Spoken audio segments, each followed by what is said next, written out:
ஆச்சி மசாலா. எந்த சமையலும் ருசி தேடும் ரகசியம். 20 ரூபாய்.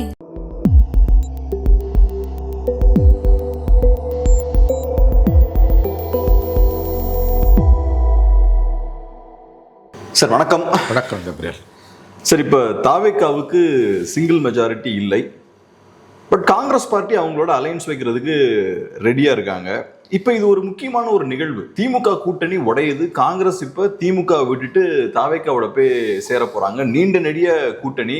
நேஷனல் லெவல்லையும் இதுக்கான இம்ப்ளிகேஷன்ஸ் டெஃபினட்டாக உண்டு. குறிப்பாக திமுக காரங்க இது பெரிய ஒரு பிட்ரேயலாக பார்க்குறாங்க. நம்பிக்கை துரோகம் பண்ணிட்டாங்க எங்களுக்கு அப்படின்ற மாதிரிலாம் சோஷியல் மீடியாலலாம் போடுறாங்க திமுககாரங்க. எப்படி பார்க்குறீங்க காங்கிரஸோட இந்த முடிவை? 22 ஆண்டு கால உறவு முடிவுக்கு வந்தது, முறிந்து போனது. 2004 பிப்ரவரியில் இந்த அலையன்ஸ் வந்தது. இன்ஃபேக்ட் அந்த நாள் நான் அன்னைக்கு ஸ்பாட்டில் இருந்தேன். கலைஞர் அரங்கத்தில், அண்ணா அறிவாலயத்தில். சோனியா காந்தி டெல்லியிலேருந்து வராங்க. கருணாநிதி அப்போ எதிர்கட்சி தலைவர், அவர் திமுக தலைவர், அவர் அங்கே தான் மீட் பண்ணுறாங்க. காங்கிரஸ்லேருந்து கமல்நாத் வராரு, டிஎம்கே லீடர்ஸ்லாம் இருக்காங்க. பிப்ரவரி 13, 2004. ஏன்னா அதுக்கு ஒரு 2 மாதம் முன்னால் தான் வாஜ்பாய் கவர்மெண்ட்லேருந்து திமுக வெளியில் வருது. 99 ஏப்ரல் 17 ஒரு ஓட்டில் ஜெயலலிதா கவுத்தப்ப டிஎம்கேவோட 6 எம்பிஸ் வாஜ்பாய்க்கு ஆதரவு கொடுத்தாங்க. எந்த டிஎம்கேவோட 6 எம்பிஸு? அதுக்கு 14 மாதம் முன்னால் 98 பிப்ரவரியில் நடந்த எலெக்ஷனில் மதவாத பாஜகவை தோற்கடிப்போம்னு மக்கள்கிட்ட ஓட்டு வாங்கி 6 சீட்டு ஜெயித்த திமுக 14 மாதம் பொறுத்து ஜெயலலிதா தான் பெரிய எனிமி, பிஜேபி இல்லைன்னு சொல்லிட்டு ஜெயலலிதா தன்னுடைய 18 எம்பிக்களை வாஜ்பாய் கொடுத்த ஆதரவை வாபஸ் வாங்கும்போது இவர்கள் அதில் 1/3 பங்கு வைத்திருந்த 6 எம்பிஸை வச்சுக்கிட்டு போய் ஆதரவு கொடுத்து அப்படியும் ஒரு ஓட்டில் கவர்மெண்ட்டு கவுந்தது. ஏப்ரல் 17, 1999 அந்த ஆண்டு செப்டம்பர் நடைபெற்ற மக்களவைத் தேர்தலில் திமுக பாஜக கூட்டணி ஜெயிச்சுது. 4 எம்பிஸ் தமிழ்நாட்டிலேருந்து பிஜேபிக்கு போனாங்க. திமுக ஐ திங்க் 16 இடங்களை வெற்றி பெற்றாங்கன்னு நினைக்கிறேன். 3-4 மத்திய மந்திரிகள் வந்தாங்க. முரசொலிமாறன் மந்திரி ஆனார். 4 ஆண்டுகள் அனுபவித்தார்கள். கடைசி ஒரு 12 மாதங்கள் முரசொலிமாறன் 14 மாதங்கள் உடல்நலம் குன்றியிருந்த பொழுது இலாக்கா இல்லாத அமைச்சராக வாஜ்பாய் வைத்திருந்தார். கடைசியில் 2003 நவம்பரில் மாறன் இறந்த பிறகு அடுத்த 15 நாட்களில் டிசம்பரில் வாஜ்பாய் அரசுலேருந்து திமுக வெளியேறுகிறது. ஏன்னா வாஜ்பாய் தோற்க போகிறார்னு தெரிஞ்சிடுச்சு. அடுத்த ஆண்டு நடக்கக்கூடிய சட்டசபை தேர்தலில். மக்களவை தேர்தல்களை 6 மாதங்கள் முன்கூட்டியே நடத்திச்சு வாஜ்பாய் அரசு. காங்கிரஸ் திமுக கூட்டணி உருவானது.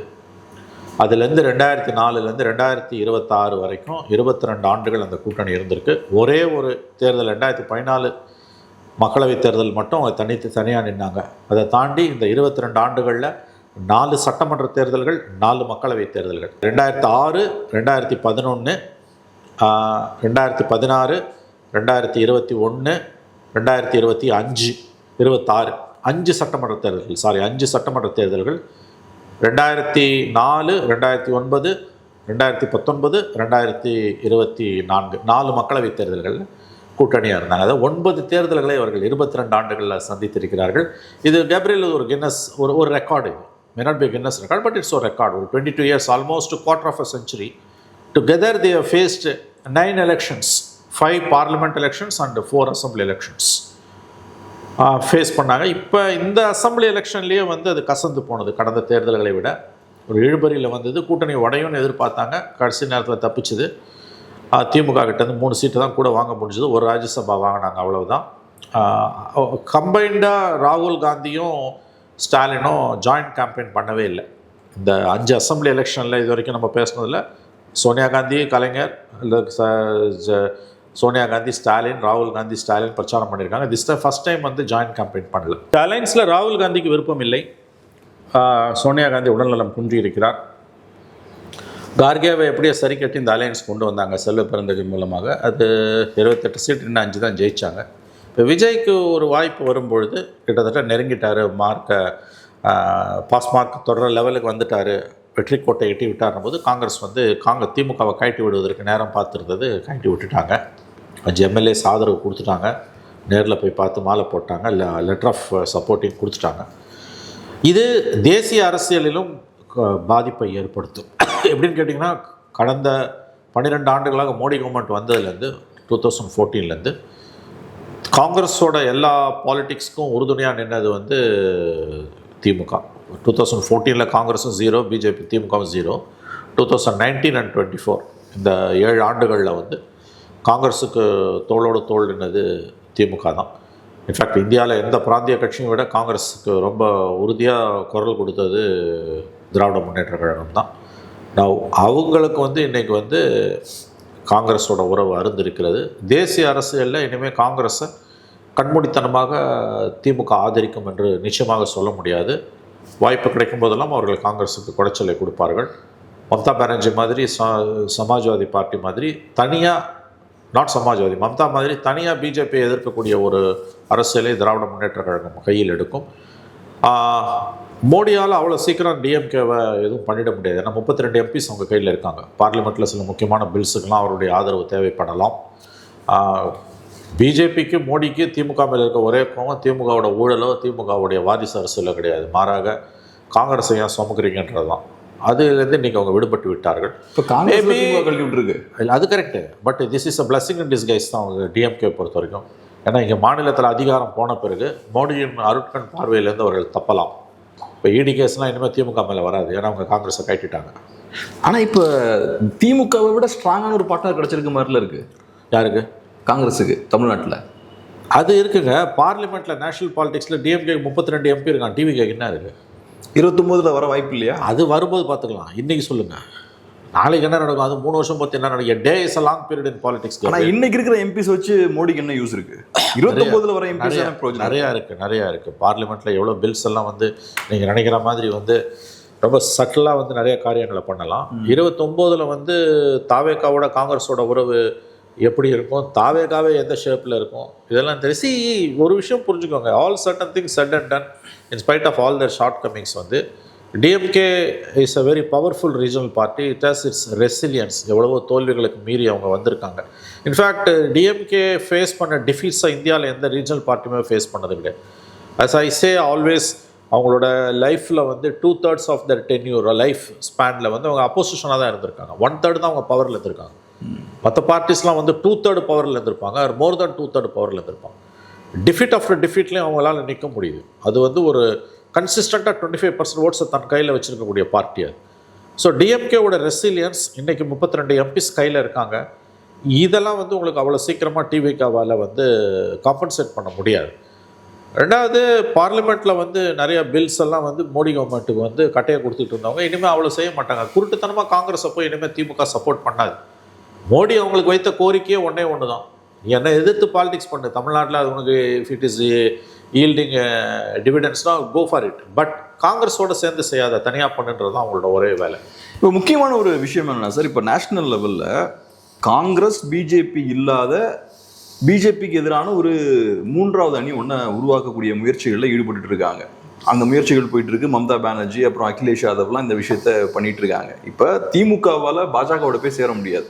அப்படி இருக்கும்போது காங்கிரஸே இப்போ அந்த அணியில போய் சேருங்கன்னு திமுகவை தள்ளி விடுறாங்க. நீங்க சொன்ன மாதிரி திமுக கிட்ட 30+ சீட்ஸ் இருக்கு. காங்கிரஸுக்கு இப்போ அது இழப்பு தானே. எதுக்கு காங்கிரஸ் irrelevant ஆக்கணும் அந்த 3வது அணி. பட் இருந்தாலும் காங்கிரஸ் அங்கே தள்ளுறாங்க திமுக. அதில் தான் 2 வியூ இருக்குது. ஒன்று, அவங்க என்ன ஃபீல் பண்ணுறாங்கன்னா வந்து போஸ்ட் 26 ஜெயிச்சா பிஜேபியோடைய வந்து டைரெக்டாக போக மாட்டாங்க. ஆன்டி பிஜேபி டைரேட்ஸை கணிசமாக குறைச்சிப்பாங்க, நம்மளை வெளியில் அனுப்பிடுவாங்க. பிஜேபியோட ஆங்கர்லேருந்து தப்பிக்கணும்னா நம்மளை காங்கிரஸ் டிஎம்கே வில் ஜெட்டிசன்னு காங்கிரஸ் நினச்சிருக்குது. அது ஒரு ரீசன். ராகுல் காந்தி இவ்வளோ ஹார்டாக பார்கெயின் பண்ணதுக்கும் திமுக வேணான்னு சொன்னதுக்கும் that is one of the reasons. தோத்தாங்கன்னா என்ன பண்ணுவாங்கன்றது வந்து 3வது அணி இல்லை, அந்த 3வது அணியோட ஷேப் அவ்வளோ ஈஸி இல்லை. ஒவ்வொரு மாநிலத்திலையும் பிரச்சனை இருக்குது. ஒன்று மட்டும் நீங்கள் ஞாபகம் வச்சுக்கோங்க, நீங்கள் என்ன தான் தேர்ட் ஃப்ரண்ட் வந்ததுனாலும் நேஷ்னல் லெவலில் ஆல்டர்னேட்டிவ் பிஜேபிக்கு காங்கிரஸ் தான். காங்கிரஸோட ஓட் ஷேர் இந்த அத்தனை பார்ட்டிஸ் சேர்ந்தாலும் நேஷனல் லெவலில் இல்லை. Congress no having 23%. நீங்கள் சொல்கிறது உண்மையாகவே இருக்கட்டும், ஆனால் அதை மறுக்கல. நான் கேட்குறது என்னென்னா, இப்போ சில கட்சிகளால் காங்கிரஸோட பயணிக்கவே முடியாதுன்னு ஆகிப்போச்சு. Mamata one of the parties, Stalin இங்கே, அதே மாதிரி அகிலேஷுக்கு ஆம் ஆத்மி வெளியே வந்து அகிலேஷ் ஓரளவு பயணிக்கிறார். வரக்கூடிய எலெக்ஷன்ல அங்கே என்ன ஆக போகுதுன்னு தெரியல. பிப்ரவரியில் அங்கே லோக்சபா எலெக்ஷன்னா 7 மாசத்துல. ரைட்டு. அப்புறம் தேஜஸ்வி யாதவுக்கு சிக்கல் இருக்கு. ஆமா. ஸோ இப்போ இவங்கெல்லாம் சேர்ந்தா காங்கிரஸ் இல்லாமல் பிஜேபி தோக்க முடியாதுன்னா விட்டுருங்க. ஆனால் இவங்களுக்கு காங்கிரஸோட பயணிக்க முடியலாம், தனியாக ஒரு அணி ஃபார்ம் பண்ணுவாங்க. பட் நேஷனல் அதை ஸ்ட்ரென்தன் பண்ணும். இல்லை, நான் என்ன சொல்கிறேன், நேஷனல் லெவலில் வந்து இவங்க அத்தனை பேர் சேர்ந்தாலும் காங்கிரஸோட ஓட் ஷேர் இவங்க யாருக்குமே வரல. 23% at the national level. DMK, Mamata பானர்ஜிலாம் ரீஜனல் பார்ட்டிஸ். இவங்களோட நேஷனல் டேலி பார்த்தீங்கன்னா அது காங்கிரஸ் நியர்பை வரவே கிடையாது. ஆனால் ஓட்டு உடைப்பாங்க, அது உடைப்பாங்க. அது இன்னும் 3 வருஷம் கிடக்குது. அது காங்கிரஸுக்கு தான் எதிராக போகும். அது எதுக்கு அலோவ்? அதை பற்றி இப்போ கவலைப்படலவங்க. இப்போ எல்லா ஸ்டேட்லேயும் தான் இந்த ப்ராப்ளம் இருக்குது. தமிழ்நாட்டை மனசில் வச்சு இந்தியா லெவலில் இல்லைங்க, அது ஆல்ரெடி போயிடுச்சுங்க. ஆம் ஆத்மி பார்ட்டியை கூட்டின்னு வந்து நீ கேம்பெயின் பண்ணுற. அரவிந்த் கெஜ்ரிவாலை வந்து அக்விட் பண்ணதை, டிஸ்சார்ஜர் அக்விட்டலை வந்து வரவேற்காத ஒரே கட்சி காங்கிரஸ். மற்றவங்க அத்தனை பேரும் அதை வெல்கம் பண்ணாங்க. அந்த கேஸில் கெஜ்ரிவால் மாட்டினது காரணமே காங்கிரஸ். காங்கிரஸ் தான் அந்த பிரச்சனையை கிளப்புது. மதுபான கொள்கைன்ற ஊழலில் முதல்ல கிளப்பினதே காங்கிரஸ். பட் அதுக்கு பிறகு காங்கிரஸும் ஆம் ஆத்மியும் பார்லிமெண்ட் எலெக்ஷனில் ஒன்றா சேர்ந்து சைபர் ஆகுது. அதுக்கு பிறகு மறுபடியும் சண்டை போடும்பொழுது அசம்பிளி எலெக்ஷனில் விடுதலை பண்ணும்போது காங்கிரஸ் அதை ஏற்றுக்கவே இல்லை. Criticise the judgement. This is that CBI should go for appeal. நீங்கள் அந்த கெஜ்ரிவாலை கூட்டின்னு வந்து இங்கே கேம்பெயின் பண்ணுறீங்க. ராகுல் காந்தியும் ஸ்டாலினும் பண்ண வேண்டிய கேம்பெயினை கெஜ்ரிவாலும் ஸ்டாலினும் பண்ணும்போது காங்கிரஸ் எப்படி பார்த்துக்கிட்டு இருக்கோம்? அப்போ இங்கே எனக்கு எனிமே நீ தான், ஸ்டாலின் தான். அதனால தான் நான் போய் விஜய் சப்போர்ட் பண்ணுறேன். நேஷனல் லெவலில் அது என்ன காம்பினேஷன் பெர்முட்டேஷன்றது நமக்கு தெரியலங்க. பட் 29ல் காங்கிரஸ் ஆட்சிக்கு வரதுக்கான வாய்ப்புகள்லாம் ரொம்ப ரொம்ப குறைவுன்னு தான் தெரியுது. ஏன்னா Congress itself is becoming regional பார்ட்டியாகவே கூட மாறிட்டு இருக்கு நம்ம சொல்லலாம். இப்போ மம்தாக்கு அங்கே ப்ராப்ளம் வந்துருச்சு. உங்களுக்கு யூபியில் ஒன்றும் பெருசாக ஒன்றும் காங்கிரஸ் ஜெயிக்க போகிறதில்ல. பட் அகிலேஷ் யாதவுக்கும் காங்கிரஸுக்கும் ஒரு அலையன்ஸ் இருக்குது. கண்டினியூ ஆக மாதிரி தெரியாது. பீகார் ஆல்ரெடி தேஜஸ்வியோட போய் கொலாப்ஸு. தமிழ்நாட்டில் 22 வருஷமாக இந்த alliance came to an end. It's a very important decision. டிஎம்கேவை பொறுத்த வரைக்கும் what I was told was ராகுல் காந்தியோட இந்த டிசிஷனுக்கு வந்து 26ல் ஜெயிச்சாலும் தோத்தாலும், குறிப்பாக ஜெயிச்சா வந்து நம்மளை கைட்டிட்டு அவங்க வந்து தனியாக ஆன்டி பிஜேபி பண்ணுவாங்க to escape from the anger of மோடின்னாங்க. இன்றைக்கி இருக்கக்கூடிய கிரவுண்டை பார்க்கும்போது கெஜ்ரிவாலெல்லாம் கூட்டு வந்து நீங்கள் கேம்பெயின் பண்ண பிறகு அப்பயே அது அருந்துருச்சு. நீங்கள் கெஜ்ரிவாலை கூட்டு வந்து கேம்பெயின் பண்ணுறது முதுகில் குத்துறது இல்லை, அவங்க போய் வந்து விஜய் ஆதரிக்கிறது முதுகில் குத்துறதா? அவங்க நேரடி எனிமிங்க அவங்க கெஜ்ரிவாலை கூட்டு வந்து நீங்கள் கேம்பெயின் பண்ணிங்கன்னா காங்கிரஸ் எப்படி அதை ரிலீஸ் பண்ணும்? இப்போ நீங்கள் உங்கள் இஷ்டத்துக்கு என்ன வேணால் பண்ணுவீங்க, காங்கிரஸ் வந்து உங்களை சப்போர்ட் பண்ணும். நான் இப்படி கேட்குறேன். இப்படி ஒரு everything is good in love and war. அது ரைட்னு எதுவும் கிடையாது. அது right. Art of possible. VBC களத்துல பார்த்தோம்னா தாவேக்காவை எதிர்த்து பேசி ஓட்டு வாங்கியிருக்காங்க காங்கிரஸும் திமுகவும். அப்புறம் மக்கள் கிட்ட தாவேக்காவை எதிர்த்து ஓட்டை வாங்கிட்டு தாவேக்காவோட போய் சேர்றது எப்படி கரெக்டா? அது தப்பு தான். அதுதான் அரசியலோட வெக்கக்கேடு. அதில் என்ன ஒரு பாயிண்ட் சொல்றாங்கன்னா பிஜேபி தான் மெயின் எனிமி, வேற யாரும் எனக்கு எனிமி கிடையாது. கோர் பாலிடிக்ஸ் அதான். கோர் பாலிடிக்ஸ் அதான். நான் பிஜேபியோட போய் சேர்ந்தேன்னா நீ சொல்ற ஆர்குமெண்ட் கரெக்ட். வேற யாரோட சேர்றதுலையும் தப்பு கிடையாது. பிகாஸ் எங்களோட ஒரே எனிமி பிஜேபி வரக்கூடாதுன்றதான் எங்களோட இந்த பாலிடிக்ஸ். அதில் நாங்கள் ஒரு பக்கம் ஃபைட் பண்ணுறோம், தாவேக்கா ஒரு பக்கம் ஃபைட் பண்ணுது. 2 பேராலையும் ஜெயிக்க முடியல. ஓரளவு அவங்க ஜெயிக்கிறாங்க, நாங்கள் கொஞ்சம் ஜெயிக்கிறோம். நாங்கள் சேர்ந்து பிஜேபி வரதை தடுக்கிறோன்றாங்க. இது சமாதானம் தான், ஐ அக்ரி. பட் இந்த வெக்கக்கேடுன்றது அரசியலோட அடினாதான். ஏன் திமுக பண்ணலையா? பிஜேபியை எதிர்த்து பேசிட்டு 98 எலெக்ஷனில் போய் 99ல் நீங்கள் சேரலையா? எனக்கு நல்லா ஞாபகம் இருக்குது. சாயங்காலம் இந்த டைம் ஒரு 4 மணி வாக்கில் லயோலா காலேஜில் கலைஞர் முதல் கையெழுத்து போடுறார். மதவெறிக்கு எதிரான 1 கோடி கையெழுத்து. 48 நாள் பொறுத்து பிஜேபியை சப்போர்ட் பண்ணுறாரு. இதுக்கு politics is full of presidents like this. அதனால் அதை நீங்கள் சொல்ல முடியாது. ஐ அக்ரி, இது ஒரு shameless thing. I agree. But this is what politics is all made about. அதில் அவங்கள மட்டும் எதுக்கு நீ சொல்கிற? உங்க கூட வந்தானா அவன் தூய்மையானவன் ஆகிடுறான்ல. எஸ், விஜய்க்கு எதிராக தான் ஓட்டு கேட்டீங்க. ஆனால் அவன் என்ன சொன்னான்? பிஜேபி தான் மெயின் எனிமி. நான் பிஜேபியோட போனேன்னா இதை சொல்லலான்னு. அதில் அந்த வாதம் அடிபட்டு போகுது. நீங்கள் செய்யலையா? உங்களை காப்பாற்றிக்கிறதுக்கு போய் பிஜேபி காலில் விழல. எல்லா கட்சியும் பண்ணுவாங்க. எல்லா கட்சியும் பண்ணுறாங்கல்ல. ஜெயலலிதாவா வாஜ்பாயானா பிசாசை காப்பாற்ற பேய்கிட்டது பிசாசு கிட்டது தப்பிக்கிறதுக்கு பிஜேபி கிட்ட போகிறதுல எந்த தப்பும் இல்லைன்னு முரசொலி மாறன் பேசினார். எல்லாரோடையும் கூட்டணி வச்சாச்சு. எல்லாரும் லெஃப்ட் போய் காங்கிரஸ் பிஜேபியோட வைக்கல, காங்கிரஸ் பிஜேபியோட வைக்கல, வேற எல்லாரோடையும் தான் சேர்ந்துட்டான். ஊழல் ஒரு ஊழல் தாங்க பிரச்சனை, மதவாதம் பிரச்சனையா இல்லைன்னு பிஜேபியோட சேர்ந்தப்ப கலைஞர் பேசினாரு. அதை விடவா பெரிய பல்ட்டி இது? அப்போ அந்த வாதத்தை வச்சுங்கன்னா எந்த அரசியல் கட்சியும் தப்பாது. சரி, இப்போ முக்கியமான கேள்வி என்னன்னா, திமுகவோட பிரதான அரசியல் 26 வரைக்கும் பாஜக எதிர்ப்பு தான். அதை விட்டா வேற அரசியல் கிடையாது. இப்போ காங்கிரஸ் இல்லை, காங்கிரஸ் அந்த அரசியலை கையில் எடுப்பாங்க. அப்போ திமுகவோட பாஜக எதிர்ப்பு அரசியல் எடுபடுமா? என்ன கூடாது. பார்லிமெண்ட் எலெக்ஷன் என்ன பண்ண போறாங்க? இப்போ இல்லை, இது 4 இருக்குது, இல்லை 3 வருஷம் இருக்குது. பார்லிமெண்ட் எலெக்ஷனில் தாவேகா காங்கிரஸ் கூட்டணி வறுமையானால் கண்டிப்பாக திமுகவுக்கு பெருத்த அடி காத்திருக்கிறது. இது வரைக்கும் அவங்க பார்லிமெண்ட் எலெக்ஷன் ஜெயிச்ச மாதிரி ஜெயிக்க முடியாது. ஏன்னா மைனாரிட்டி பாலிடிக்ஸ்ன்றது வந்து காங்கிரஸ் கூட இருந்தாங்கன்னா தான் ஆன்டி பிஜேபி பாலிடிக்ஸ் உங்களுக்கு எடுப்படும். இன்னொன்று டிஎம்கேவோட ஓட் பேங்க் 24% தான் உங்களுக்கு, 25ன்னு வச்சுக்கோங்களேன். அவங்களோட கோர் ஓட் பேங்க் அதுதான், அது எப்பயும் இருக்கிறது தான் இருக்குது. இந்த ஆன்டி இன்கம்பன்சியால் 5 வருஷத்தில் அது செதறி வெளியில் போயிருக்குது. கூட்டணி கட்சிகளோட வாக்குகள் ட்ரான்ஸ்ஃபர் ஆகலை. ஸோ இன்னொரு முறை அவங்களும் வந்து ஜெயிச்சு வரதுன்றதும் வந்து not that much easy. Parliament election it's far away 3 years, very long period. அதில் ஒருவேளை தாவேகா காங்கிரஸ் கூட்டணி தொடருதுன்னா டிஎம்கேக்கு அது செட் பேக் தான். I think Tamil Nadu is heading for a very serious and fractured tripolar politics. அப்படி தான் தோணுது. ட்ரையாங்குலர் பாலிடிக்ஸில் தான் இது போயிட்டுருக்கு. இது வரைக்கும் இந்த பைபோலார் பாலிடிக்ஸ் உடஞ்சிடுச்சு. ஆனால் காங்கிரஸ் ஒரு பெரிய ரிஸ்க் எடுக்கிற மாதிரி இருக்குது, எப்படி பார்க்குறீங்க? என்ன ரிஸ்க்கு எடுக்கிறதுக்கு? என்ன இருக்குது? ஒன்றுமே கிடையாது. 32 சீட் சார். ஏது அசம்பிளியில்? லோக்சபாவில் 3 வருஷம் இருக்குங்க. நம்மளை எப்படி இருந்தாலும் வருஷம் இருக்குது, ஆனால் ரிஸ்க் இல்லை அது சார். ஒன்று புரிஞ்சுக்கோங்க sir, it's actually other way round. Anti BJP ஓட்ஸ்லாம் கன்சாலிடேட் ஆச்சுன்னா லோக்சபாவில் நல்லா பெர்ஃபார்ம் பண்ண முடியும். இப்போ உடையுது, அவங்களும் உடைப்பாங்க, நீங்களும் உடைப்பீங்க. ஸ்டாலின் நம்ம கைட்ட போறாருன்னு காங்கிரஸ் நம்புது, தோத்தாலும் ஜெயிச்சாலும். எலெக்ஷனுக்கு முன்னாடி உடஞ்சிச்சுன்றீங்க? எஸ், உடஞ்சிடுச்சு. Stalin is gone out of us. He is having some tacit understanding with BJP. நேரடியாக போக மாட்டார், நம்மளை ஜெட்டிசன் பண்ணிடுவார் தோத்தாலும் ஜெயிச்சாலும்னு காங்கிரஸ் நம்புது. அதனால தான் டிவிக்கு ஆப்ஷனை ராகுல் காந்தி எக்ஸ்ப்ளோர் பண்ணார். இன்னைக்கு அது நடந்திருக்குது. It's actually other way round. It is the DMK which is jettison the Congress. ஒவ்வொரு கூட்டணி கட்சியும் அசிங்கப்படுத்தி உள்ள வச்சாங்க. வைகோவை எடுத்துக்கோங்க, ஒன்றுமே இல்லை. இவங்களுக்காக 2 சீட்டுக்கு கவர்னர்கிட்டேருந்து இவங்க விஜய்க்கு ஆதரவு கொடுத்து கவர்னர்கிட்ட லெட்டர் கொடுக்கலாம். Visika, CBI, CPM, காங்கிரஸ்லாம். வைகோக்கு அது கூட கிடையாது. ஏன்னா 4 சீட்டு போட்டது டிஎம்கே சிம்பிள், அதில் 1 தான் ஜெயிச்சிருக்கு. இவர் டிஎம்கே எம்எல்ஏ. ஒரு கட்சியை கொடுக்குறதே 4 சீட்டு, அதை ஏன் சிம்பிளில் நில்லுன்றது எவ்வளோ அராஜகம். DMK was its height of political arrogance இந்த எலெக்ஷனில்.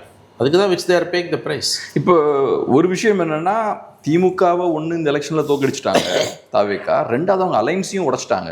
ஃபஸ்ட்டு காங்கிரஸை உள்ளே கொண்டு வந்துட்டாங்க. வேற சில கட்சிகளும் அந்த அலைன்ஸ்லேருந்து டிவிகேக்கு உள்ள வரதுக்கான வாய்ப்பு இருக்குது. இது எப்படி பார்க்குறீங்க? திமுக ஸ்மூத்தாக அலோவ் பண்ணுறாங்களா, இல்லைன்னா எஃபோர்ட் நிறைய? அவங்க OR they to allow it. கையில் பவர் இல்லை உனக்கு. அவங்களும் நெகோஷியேட் பவர் இருந்தா போலீஸை வச்சு மிரட்டுவாய், நீ வந்து பவரை வச்சு மிரட்டுவாய். ஒரு கார்டும் இல்லைன்றீங்க? ஒரு கார்டும் உங்கள்கிட்ட கிடையாது, ஒரு கார்டும் கிடையாது. பொலிட்டிக்கல் செகாசிட்டியும் உங்ககிட்ட இல்லை.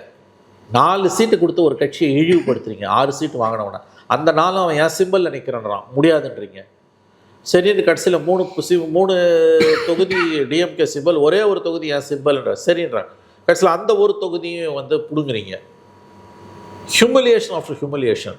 6 சீட்ஸ் தான் சிபிஐ சிபிஎம்க்கு, விச் இஸ் லெஸ் தேன் 3%. அதை உடச்சி 1 5 என்னது இது? திடீர்னு அந்த கட்சிக்கு தூக்கி 10 சீட்டு கொடுத்தீங்க. இந்த 9 சீட்டு ஒரே ஒரு சீட்டு தான் அவங்க ஜெயிக்கிறாங்க. ஒன்றுமே இல்லாத கட்சிக்கு தூக்கி ராஜ்யசபா கொடுக்குறீங்க. Their vote share is 0.45%, that is less than 0.5%. அந்த கட்சிக்கு ராஜ்யசபா சீட்டை கொடுக்குறீங்க, 10 சீட்டு கொடுக்குறீங்க. கடைசியில் அது அத்தனையுமே ended up in crap. And what that lady spoke. எதிர்கட்சியில் பிஜேபியோ விஜயோ பேசும்போது ஏடிஎம்கே பேசுகிறது எடுபடாததை விட அந்தமா அழகாக ஷி ஹஸ் நெயில்ட் யூ இந்த காஃபி. என்ன தமிழ்நாட்டில் பெரிய பிரச்சனை? அண்ணன் ஸ்டாலின் ஆட்சியில் பெண்களுக்கு பாதுகாப்பு இல்லை, எங்கே பார்த்தாலும் பாலியல் வன்முறை இல்லைன்னு எல்லாம் சொல்லிட்டாங்க. கஜா வைக்கிறாங்களா, போதைப் பொருள். இதை தவிர எங்கள் அண்ணன் மேலே ஏதாவது சொல்ல முடியுமா? இந்த கவுண்டமணி காமெடியில் வர மாதிரி ஆகிப்போச்சு. கேலி கூத்தின் உச்சம். So you brought it on yourself. யானை தலையில் டன்னா மண்ணள்ளி போட்டுக்கிற மாதிரி போட்டுக்கிட்டீங்க. இப்போ நேஷனல் ரெப்பர்கஷன். I agree. அதை நம்ம பேசிட்டோம். இப்போ நான் என்ன சொல்ல வரேன், நேஷனல் லெவலில் கன்ஃபியூஷன்ஸ் இருக்குது. அது காங்கிரஸ், அதாவது ரீஜனல் பார்ட்டிஸ் காங்கிரஸுக்கு எதிராக கேங் அப் ஆகிறதுக்கு DMK may play a role. Mamata Banerjee play பண்ணுவாங்க, காங்கிரஸும் ப்ளே பண்ணுவாங்க. ரைட். அப்புறம் தேஜஸ்வி இருக்காரு, Akhilesh may join the ranks. அப்புறம் கெஜ்ரிவால் இருக்காரு. எல்லாரும் காங்கிரஸ்க்கு எதிராக கேங் அப் பண்ணுறதுக்கு வாய்ப்பு இருக்குது. அங்கே ஒரு கிளாரிட்டி இல்லை, அதை நம்ம விட்டுருவோம். ஆனால் தமிழ்நாடை பொறுத்தளவில் இது காங்கிரஸுக்கு பெரிய ஒரு லக்குன்னு எடுத்துக்கலாமா? ஏன்னா இப்போ தமிழ்நாட்டில் ஆட்சி இழந்ததுக்கப்புறம் ஃபர்ஸ்ட் டைமாக இப்போ தான் 60 இயர்ஸில் பவருக்கு வராங்க. ஸோ அது ஒரு விஷயம். 2வது, growth ஃபேஸில் இருக்கக்கூடிய ஒரு கட்சியோட அவங்க கூட்டணி வைக்கிறாங்க. திமுகலாம் அப்படி சொல்ல முடியாது, பழைய கட்சிகள். ஸோ காங்கிரஸுக்கும் ஒரு பூஸ்ட் கொடுக்கறதுக்கான வாய்ப்பு இருக்குது. இது எப்படி பார்க்குறீங்க? காங்கிரஸ் இப்போ தமிழ்நாட்டில் இது பெரிய ஒரு வெற்றி தானே? காங்கிரஸ் கண்டிப்பாக வெற்றி. 60 வருஷம் பொறுத்து கேபினெட்டில் போகிறாங்க, ஒரு மந்திரி கிடைக்கிறாங்க. இந்த எங்க 2006 ஒன்று தானா? ஒன்று தான். 2006 Karunanidhi 96 MLA. He fell short of 18 seats. 36 Congress MLA வச்சு சப்போர்ட் வாங்கிட்டு ஒரு மந்திரி கூட இல்லாமல் அவரால் 5 வருஷம் ஓட்ட முடிஞ்சது. 5 வருஷம் ஓட்டினார் பவரை கொடுக்காம. அது இப்போ நடக்காது. இப்போ இனிமேல் அது என்றைக்குமே நடக்காது. ஸோ அந்த கோல்டன் ஆப்பர்ச்சுனிட்டியை காங்கிரஸ் மிஸ் பண்ணுச்சு. ஏன்னா நேஷனல் லெவலில் உங்களுக்கு கம்பல்ஷன் இருக்குது. ஸோ இது காட்ஸ் அண்ட் ஆப்பர்ச்சுனிட்டி காங்கிரஸ். நீங்கள் சொன்ன மாதிரி வளர்கிற ஒரு கட்சியோட போய் அவங்க சேர்றாங்க. அதுக்கு பிறகு வளருவாங்களா, வீணாக போவாங்களான்றது அது அவங்க கையில் தான் இருக்குது. ஸோ இப்போ நடக்கிறதெல்லாம் வச்சு பார்க்கும்போது திமுகவோட அலைன்ஸ் ஃபினிஷ்டு 100% இட்ஸ் ஓவர். இப்போயே ஆரம்பிச்சிட்டாங்களே. கும்பகோணத்தில் காங்கிரஸ் மேயர் இருக்காங்க, அவங்களுக்கு எதிராக திமுக கவுன்சிலர்ஸ்லாம் ரெசல்யூஷன் பாஸ் பண்ணியிருக்காங்க, இறக்கிடுவாங்க. கொஞ்சம் நஞ்சம் அங்கங்கே இருக்கிறதும் பிஞ்சிடும். அது வந்து எஃபர்ட்ஸ் லோக்கல் பாடிஸ் எல்லாம் இந்த இயர் எண்டோட முடியுதுன்னு வச்சுக்கோங்களேன். Congress DMK alliance has broken, completely broken. 22 years of married life has come to an end. இல்லை, அதை தாண்டி மற்ற கட்சிகளும் ஆட்டத்தில் தான் இருக்காங்க. அப்போ ஆட்டத்தில் தான் இருக்காங்க. பவர் இருக்குல்ல. இப்போ சிபிஐ, சிபிஎம், விசிக்கெல்லாம் என்ன முடிவு எடுக்க போகிறாங்கன்னு தெரியல. ஆனால் இப்போ கம்யூனிஸ்டுகளை பொறுத்தளவில் திமுகவை நம்பி தான் இருக்காங்க. வெளியிலேருந்து ஆதரவு கொடுக்குறேன்னாங்கன்னா நாங்கள் வெளியிலேருந்து ஆதரவு கொடுக்குறோன்றது டிஎம்கேவோடையும் பவரில் கண்டினியூ பண்ணுவோம், விசிகேவோடையும் டிவிகேவோடையும் இருப்பன்ற மாதிரி இருக்கும்போது காங்கிரஸ் வந்து மந்திரி சபைக்குள்ளே போகிறாங்க. நாங்கள் மந்திரி சபைக்குள்ளே போல வெளியிலேருந்து ஆதரவு கொடுக்குறோம். பட் அவர் relationship with DMK will continue. Issue பேசிஸில் நாங்கள் வந்து விஜய்க்கு ஆதரவு கொடுக்குறோன்னு கூட அவங்க சொல்லலாம். பிகாஸ் இந்த 3 பார்ட்டிஸும் they not taken a call officially. ஒருவேளை அவங்க இல்லை நாங்கள் வி ஸ்டே பேக் வித் விஜய்ன்னு டிஎம்கேன்னு சொல்லிட்டாங்கன்னா இட்ஸ் இன் அ கிரைசிஸ். விஜயால் ப்ரூவ் பண்ண முடியல மெஜாரிட்டினா என்ன ஆப்ஷன் கவர்னருக்கு. நான் ஏன் இதை கேட்குறேன்னா, இடதுசாரி கட்சிகளை பொறுத்தளவில் சிபிஐ, சிபிஐஎம் பொறுத்தளவில் திமுகவுக்கு அவங்க மேலே பெரிய லெவரேஜ் இருக்குது. திமுகவை நம்பி தான் அவங்க இருக்காங்க. பார்லிமெண்ட்டில் அங்கே இருக்கக்கூடிய நேஷனல் லீடர்ஸ் அதை தான் பெருசாக பார்ப்பாங்க. அவங்களுக்கு இங்கே கிடைக்கிறத விட அதுதான் முக்கியம். அந்த ரிஸ்க் அதனால இல்லை, அதில் ஒரு வய மீடியா திமுக வளைக்கலாம்னு நினைக்கிறேன். அவங்கள வளைக்கலாம் வாய்ப்பு இருக்குது. விசிகா விட்டுருங்க, இந்த 2 பேரை வளைக்க வாய்ப்பு இருக்குது. எப்படின்னு கேட்டிங்கன்னா சிபிஐ, சிபிஎம்மோட நேஷனல் டேலியே 1974 because of DMK. Right. DMK இல்லைன்னா 2 பேரும் சைபர். அப்போ அது அவங்க பார்ப்பாங்க. அப்போ நாங்கள் வந்து 2 ஆப்ஷன். ஒன்று முடியல, we stay back with DMK, அல்லது நாங்கள் மந்திரி சபைக்குள்ளே போல but you are taking a neutral stand. That is we are neither supporting nor opposing. In case there is a conference மோஷனாக வில் அப்ஸ்டைன். ஸ்பீக்கர் எலெக்ஷனில் வில் அப்ஸ்டைன். அதாவது will allow this government to continue at least for 6 months. அப்படி ஒரு stand எடுக்கலாம். அதை DMK May like it. அவங்கள வந்து pressure பண்ணி நீ வந்து எங்கள் கூட தான் இருக்கணும்னு மேபி சொல்ல முடியாதுன்னு எனக்கு தோணுது. But we can't predict. as you said correctly Gabriel, இந்த 2 எலெக்ஷனில் 543 லோக்சபாவில் சைபர் அவங்க நம்பரை இவங்க கொடுத்தது, திமுக கொடுத்தது. பெரிய ஹோல்டு இருக்குது. Your national status is because of DMK. அதில் CPI is lost its national credibility, national recognition போயிடுச்சு.